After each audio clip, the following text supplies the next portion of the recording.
Hello, everyone. Thanks for joining us on another episode of the All Might Be Edified Discussions on Servant Leadership. I'm Keith Pankow, and I have the wonderful privilege to be here with Matt DeFord, who is the son of hippie converts who met each other hitchhiking, and then they found religion after crossing the plains with their thumbs out. Matt grew up in the Midwest and Texas after serving a mission for the Church of Jesus Christ of Latter-day Saints in the South Africa Johannesburg mission. He met and married Canadian Julie Heggie while attending Ricks College, which is now BYU, Idaho. They have 7 children and live in Natchitoches, Louisiana, where he is a professor of art at Northwestern State University. He was chair of the Department of Fine and Graphic Arts for 12 years and has served in the Church of Jesus Christ of Latter-day Saints as bishop and stake president, while also fulfilling his professional and familial responsibilities. Matt has never sought out leadership or considered himself much of a leader, but the opportunities have presented themselves to him, and he has worked to serve those around him. Welcome, Matt. Great to have you today. It's nice to be here. Thanks for having me. Oh, I'm just so excited. Well, I first met Matt after Hurricane Laura. I was one of the individuals for volunteering to go out and assist in setting up command centers to do volunteer hurricane cleanup. And with all my professional responsibilities and my volunteer responsibilities, I'd somewhere along the line been tasked to set up these command posts that would then do the intaking of many volunteers. And over the years, I'd gotten part of these teams that would then go help other places, these other stakes, set up these command centers. And this was my first time going to train another stake. And this happened to be Matt's stake, or President DeFord at the time, up there in Alexandria, Louisiana. We were up there and we had this opportunity to train his stake. And it was a massive hurricane in Laura. It was so much devastation. And we went up there and just people were tired. Power was out. It was hot. It was muggy. Lots of people were wondering what life was going to be like after a hurricane, as many people are, but just spirits were high.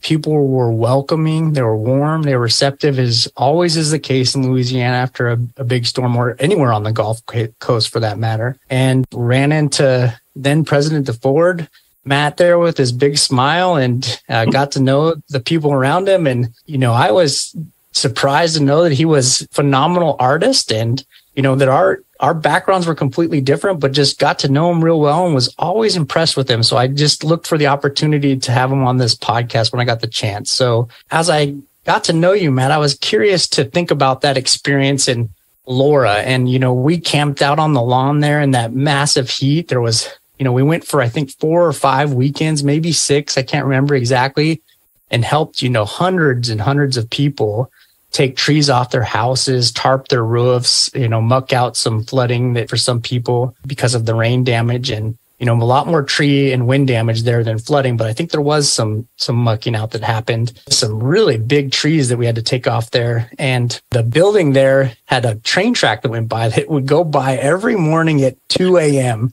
And as I think back on that, I think, how do you take this volunteer workforce that's tired, it's hot, it's muggy, and you get them motivated to the point where they're out there doing their best work in unideal conditions to help others in such a time of need? Here in Louisiana, we're kind of used to this work. Most of the people that have grown up here have 3 or 4 chainsaws, have the ability to fix roofs, tarp easily and well. They have the common sense to be able to get done what needs to be done, as well as the know-how on how to do it. I felt like, as an art professor, I think a lot of people in those situations look at me in a different light, like you did. Like, oh, he probably doesn't, he just knows how to paint. He's an academic. What can he do? And, I've run a chainsaw. I've done all that. I can weld. I teach welding. I teach metal casting, all that kind of stuff too. So I know some of that, but I also know that all of those things that you said, that they were tired, that they went to work all week. Some of them went home to no power because they were affected also by the storm. A lot of our region was affected by that storm, which by the time it got all the way up to Natchitoches, which is in the northwest part of the state, it was still a Category 2. And so we still had a lot of damage even where we were. I felt like my job was to learn everything I needed to know about running the command center. And that was easy because there were great people like yourself and like Dome and the big group that came in, Roman and others that came in to help us learn. But it was also my job to talk to everybody. that was helping, to make sure that they saw a friendly face, that they felt valued, not just ordered, and that there was a sense of gratitude and a sense of, a personal nature. Now, this is not something that I planned to do. It's just something that I do because specifically, like you say, in servant leadership, in order to really help people know what to do and to be able to do it in a good and positive way, in a thorough way, they also have to know that their work is valued, that they are trusted as individuals, and that they are integral to the process, and that we couldn't do it without them. And so that sense of gratitude, that sense of being personal, not planned, not script, I don't say, okay, I haven't talked to so-and-so, let me check this off. It's not that at all. It's just a wandering around and making sure everybody is happy and that I get to know them. And that's my philosophy, to be able to help that wonderful group. And then that continued when we had to go to Slidell after Hurricane Ida had immense devastation in the southeastern part of the state. And our state, again, was in charge of hurricane cleanup. And I knew a little bit more what to do, but I also still had a lot of great help. And so I had just recently had a surgery, so I had to be really careful. I couldn't do any heavy lifting or anything like that, but it was the process of making sure that the people who knew what their job was knew how to do it. I made sure that I knew how to do every single job so that if somebody didn't show up, I could step in or I could train somebody to do it, but also that I was free then to go around and talk to people to make sure things were going well, that people were comfortable, that everything was flowing well. And that's what I felt my job was. I was, kissing babies and shaking hands. I love that. That was some wonderful thoughts there. And I remember just how omnipresent you felt there during that response when we'd come back, and just, how you felt like talking to people. And there were some opportunities where some people dropped off some extra food. And I think I remember you cooking some food for people and doing some things like that as we came back from a hard day's work, and just knowing that there were people there working. Because after we turned the reins over to your people there in your stake, we'd go out and work in the field then, because there was nothing for us to do in the command post. We trained everyone up. And so there was an opportunity for me to go run my chainsaw, which I love to do because, working in the command post is great. There's definitely a need for it, but just getting after it and running my chainsaws is what I do. And as you mentioned, in Louisiana, we get many of opportunities to do that. And I actually have a group of about 6 to 8 friends that we have a text group, and whenever a storm comes, the texts start flying, and most of us have a steel chainsaw. There's a couple that don't, and we razz each other about that lack of a steel chainsaw. And Clint Ori, who you may know as the one, he has a Husqvarna, and so he defends that husky with all the meat that he has. But it's a good camaraderie that's built up working together, going and doing those things, serving. And I think there's some power in serving together. And it's hard for people to understand when I tell them that work is a lot of fun. That, you think, mucking out a house that's, it's had water in it, or you're up on a roof and it's hot and, chips are flying and all that kind of stuff. But the work is a joy. It is a joy because of all the people around. If you were doing it yourself for your own house, it's misery. It's horrible. But being around there and knowing that you are helping somebody in a way that they can't help themselves really is such a joy. Ida impacted my area, my home a little bit as well. And so we appreciate that reciprocation quite a bit. And we noticed that too. I think that motivates us to go help each other because we know we'll be getting that help from someone else. There was a point where we went and helped an Army family, a wonderful family, and they were new to Louisiana, and they just were so thankful for the help that they received. But I remember we got to a point where we'd cleared out their driveway and they had a big piece of property. And so there was a lot of trees, and they were so thankful that we just wanted to help them a little more than was emergency care, and which we'll do sometimes when, there's a lot of need there and they're out helping us. And we had some time before we could go back, and there wasn't enough time for us to get to a new work order. So we were just kind of like, we'll clear some more of these trees out, because it wasn't that it was just ground maintenance. There was a need to clear some of these trees. But then she quickly was like, I think my neighbor needs help more than this. And I was like, we don't have a work order for your neighbor. Well, is there any way that we could fill out a work order for him? I go, oh yeah, we can do that. I go, well, can you walk over to my neighbor's house with me? She asked me. I go, absolutely. So we walked over, we talked to him. He must have had 30 trees down that were littered around his house and one on top of his house. And I mean, they pinned his house. You couldn't get anything in around it. And I just looked at this house in complete awe of just how, first of all, amazing that more didn't fall on his house, but just of the amount of work that, and he must have been in his 60s or 70s, and he had a grandson around kind of helping him fix his propane tank is what was going on right there.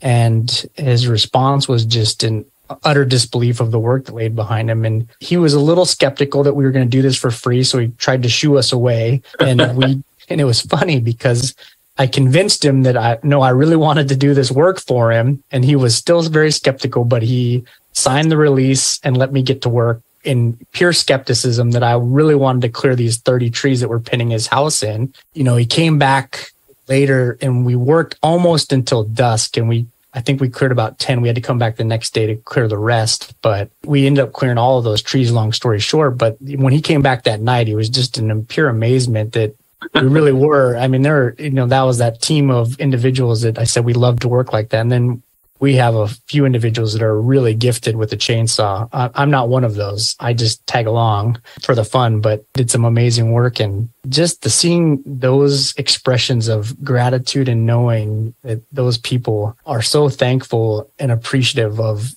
and knowing that there's a restoration of a belief that there is real good in the world again, I think that makes my day more than anything else. Agreed.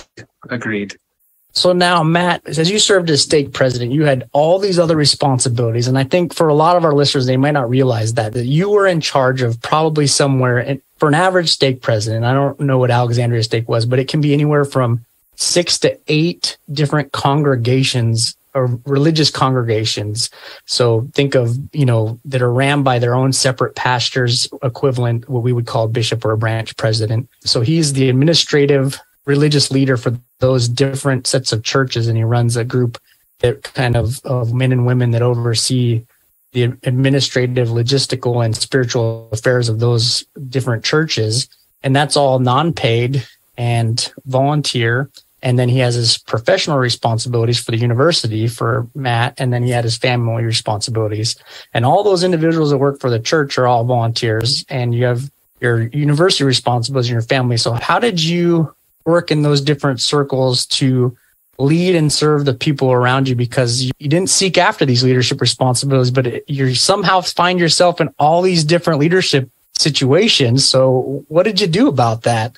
Well, you surround yourself with good people. I think that's a lot of it. If you look at all that needs to be done and think I've got to get all of this done, most people have a tendency to then shut down. Like, I can't do all that, so I can't do any. So you just have to break it down and break it off. I'm a good delegator. I think delegating and then trusting the people that you've delegated to, people that micromanage have a real problem with big jobs because they can't keep their fingers out of it. I would delegate something to somebody and I would expect that it would get done. And I would also make the realization that it may not be done exactly as I would do it, but that's okay. And if things needed to be tweaked, they could be tweaked, and, we could assess what things needed to be done and fixed or whatever. But for the most part, it's the same kind of thing with the command center.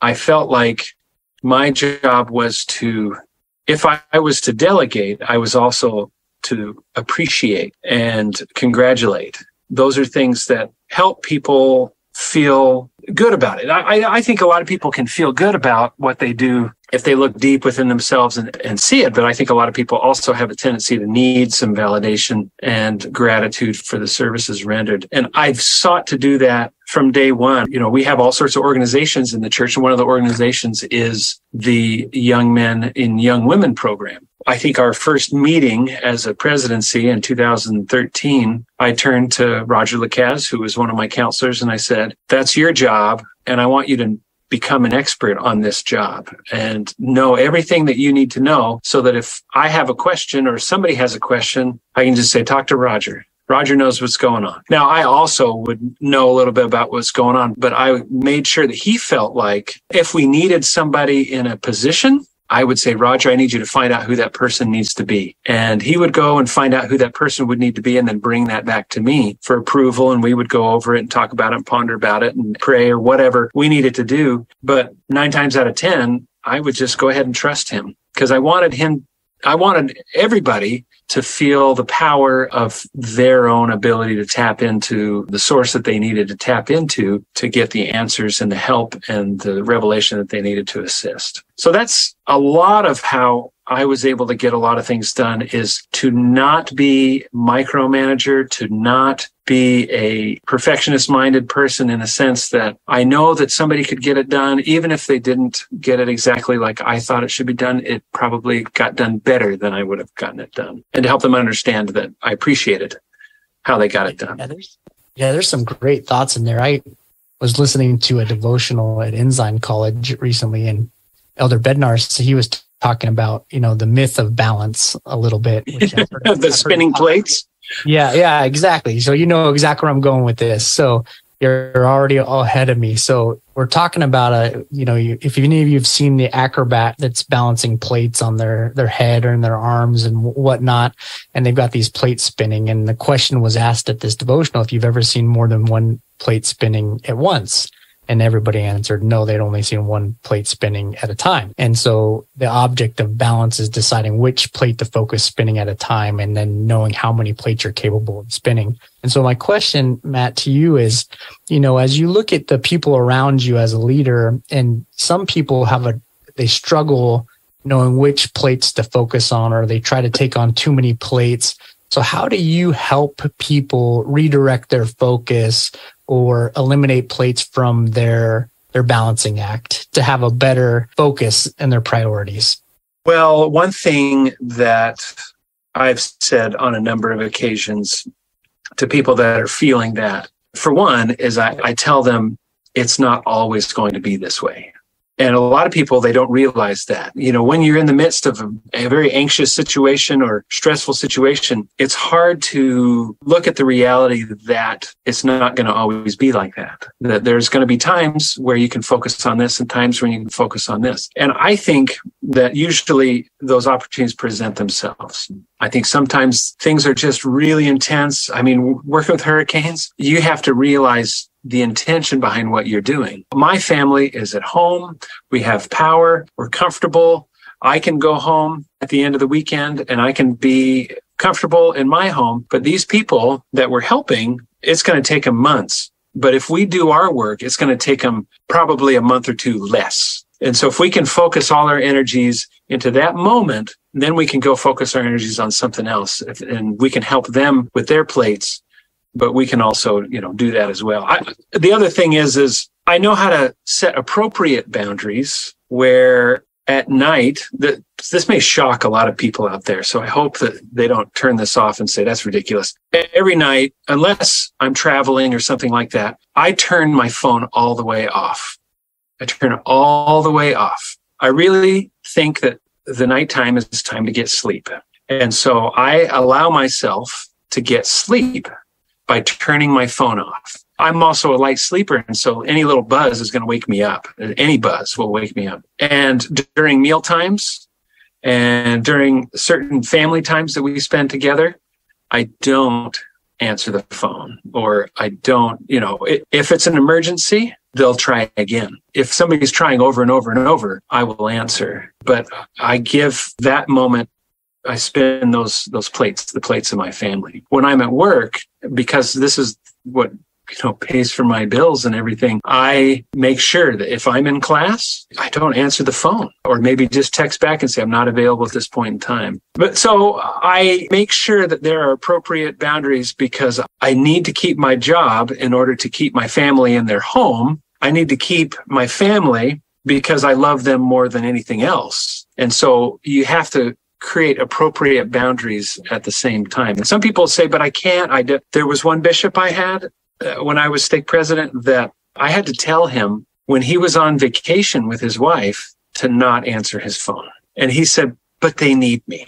And I said, yes, but your counselors need to be prepared to take over for you. So you need to allow them the experience of making those decisions, of answering those questions without you, so that they can feel, instead of you being the one, that they can then be the one, so that you're not the one forever. Yes, so much great content there. And a couple of things I want to focus on. The first, setting boundaries, because I think that as a servant leader, we have to help people set boundaries. And it was interesting because we talk a lot about in society today about setting boundaries with people, with individuals, and setting healthy boundaries.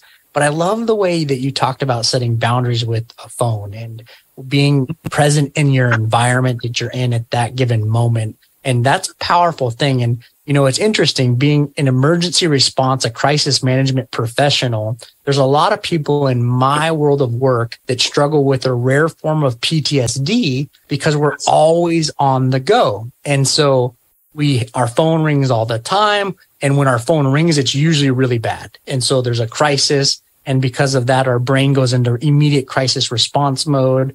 And sometimes it's dealing with some really bad things. It can be death. It can be, massive search and rescues or body recovery or different things, massive hurricanes, earthquakes, floods, really life-threatening and life-changing events, which can be hard for the brain to respond to.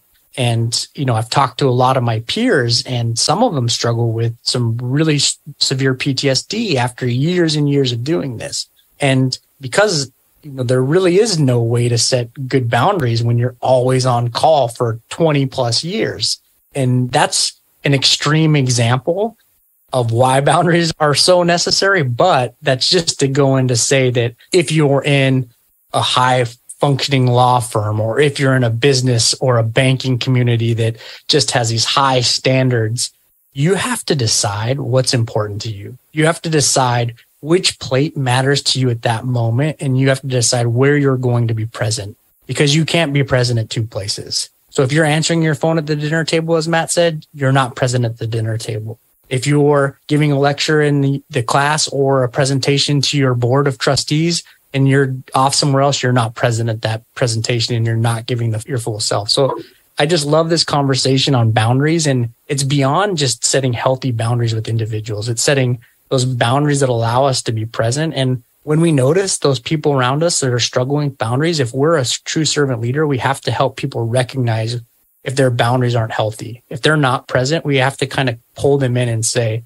hey, please be present. When I had the episode with Dr. Josh Armstrong, we talked about a full value contract and how important that was to our classroom.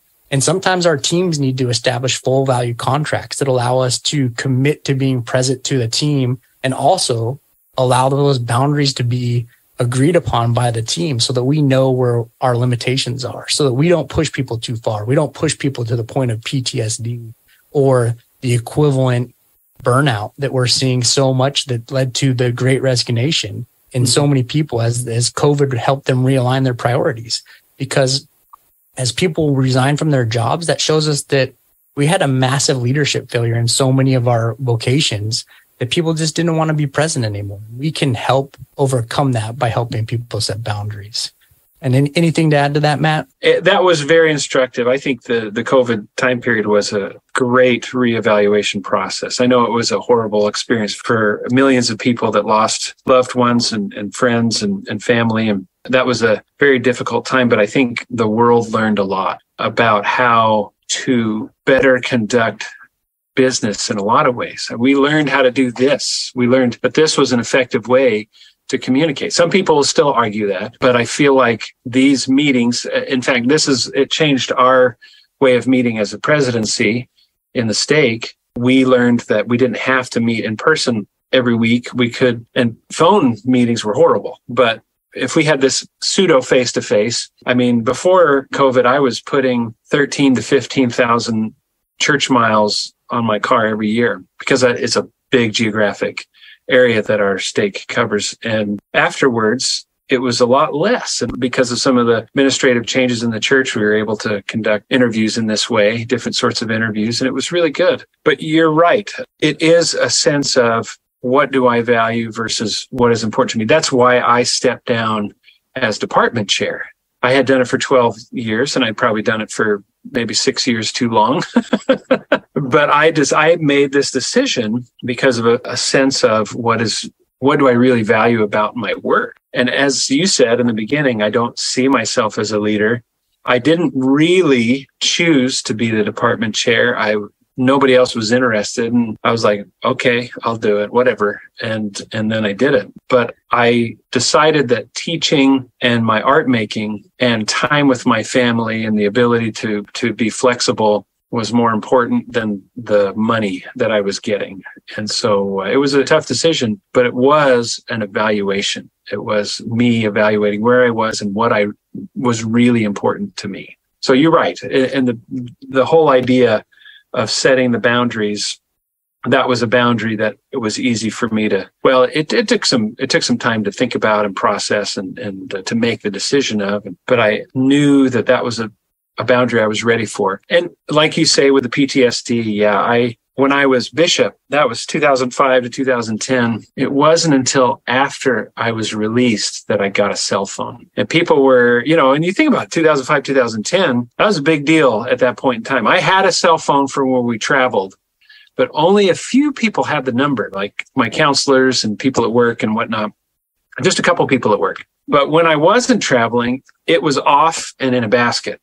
And I was a holdout. I guess I was a holdout. And people are surprised now that I've got Apple Watch and AirPods and all that kind of stuff. They're like, wow, you were the last person I know that got a cell phone. So now you got all this other stuff. I'm fully integrated, that's for sure. But I still have my boundaries. I still turn everything off every night and just make sure that it is a tool, not a master. Yeah, great way to put it. A tool, not a master. And I want to add some thoughts too. I think many people listening might not see themselves as leaders. And even though Matt doesn't see himself as a leader, I think he's the perfect model of exactly what this podcast is about. And it's showing people that we can be a servant leader in any place we're at, in any level of an organization. And we don't need to be a chair of a department. And Matt here, he teaches. He is responsible for inspiring minds, and he serves in church responsibilities, and he's integrated into his family. And so he is leading and influencing the people around him in so many different levels. And he is always serving. Whenever I've been around him, I know that much about him. And I don't have to be his best friend to recognize that he has a servant mindset and passion for helping others. And so whether or not he's a department chair and being responsible for administrative choices, I can tell that he's leading others. And that's what is so powerful about servant leadership. It's not about where we're at in an organization. It's not about being the boss or the so-called quote unquote leader. It's about being a servant leader of those around us and helping to inspire them to also serve the people around them, because that's how we really build amazing, inspiring organizations.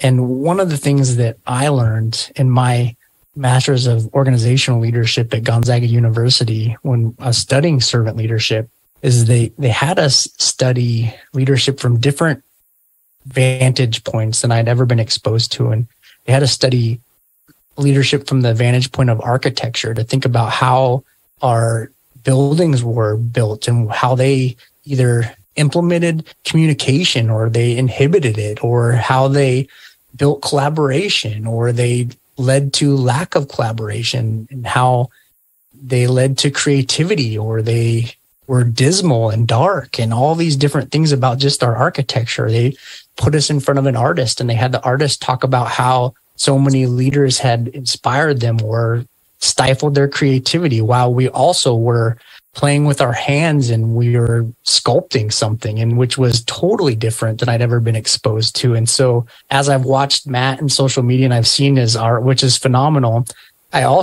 he does a style of art that reminds me of my stepfather, who was one of my most inspiring examples of servant leadership. And so who's passed on, I thought about Matt because I see in his art even a form of servant leadership as it inspires others to think of things in a different way. And so as I look at Matt, I open that up to him to talk about how do you, even in a business mindset, how do you open up the atmosphere and the environment to allow for those in your organization who might be working in a business that might have a background in art to have more creativity in that organization? As department chair, often what I would do is I would assess the particular strengths of the faculty members and then make assignments and tasks that were geared towards those strengths so that they would do something that they believed in and that they felt they could accomplish well. I've had certain faculty members that did not like to be around people, even though they were teachers. They had a certain amount of social anxiety. Well, I had them organize student reviews. I had them then compile the quantitative data that we received from those reviews, which he could do in the quiet of his own office with the door closed if he wanted to. Other people were more outgoing and were good at the idea of recruiting. And so they would be put to work in different ways. But I think understanding people's particular strengths and gifts and then helping them use them in order to gain other gifts, that servant leadership in a way where you are helping somebody develop where they are developing and where they have those strengths. I think that's an important thing for a good leader to do. You don't try to fit a square peg in a round hole, but in doing so, if they then learn to trust you and learn to trust your leadership, that you're not just there for the glory of being the leader, but you're there to get the job done and to make their lives easier, then they will branch out in other areas in order to help you. Because it's not a way to gaslight somebody into, it's not a calculated, I want them to do more for me, so I'm going to manipulate them into thinking. It's not that at all, because that always blows up. It's a sincere seeking to understand and then to go forth. That's how I see it. And I think it goes back to exactly what you were saying at the very start of this podcast. Spend time talking to the people around you, getting to know them, understanding them, their desires. And I'd like to leave our invitation for this episode of the podcast with that. Spend time talking to each member on your team, whatever that may be, and learn one of their strengths and gifts, or both, what they determine to be one of their gifts, whether it's a strength or just a gift, and think about that. How does that fit into your organization? Where does that fit in? Are you utilizing it? Where are you utilizing it? Or are you stifling that gift? Because if you are, they might not be with your organization too long. If they have a true gift and you're stifling it, they're probably not a very inspired individual in your organization. And that's a question I'd like to send to you right now, Matt. What are things that inhibit your creativity as an artist? Okay.